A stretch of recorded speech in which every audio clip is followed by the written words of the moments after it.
Catholics looking for some sort of response from church authorities to the allegations of cover-ups by Bishop Malone may finally get their wish. A spokesman for Cardinal Timothy Dolan of the Archdiocese of New York says Dolan is, quote, very aware of his responsibilities as Metropolitan under Vos Estis, which is Pope Francis' new reform law that went into effect last spring. He added the Cardinal, quote, has been following the situation very closely and has been consulting extensively. Jim Faluzak is a former priest and an abuse survivor. I think that the news that Bishop Malone may be investigated is long overdue. The correspondent who broke these stories says it's just one more indication that authorities in Rome are now becoming concerned with the state of affairs in the scandal-plagued Diocese of Buffalo. It's a fascinating period right now, but it's one with very few certainties, and that's true across the board.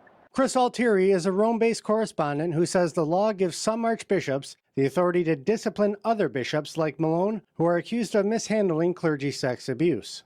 Church leaders at every level are trying to figure out how this new law is supposed to work.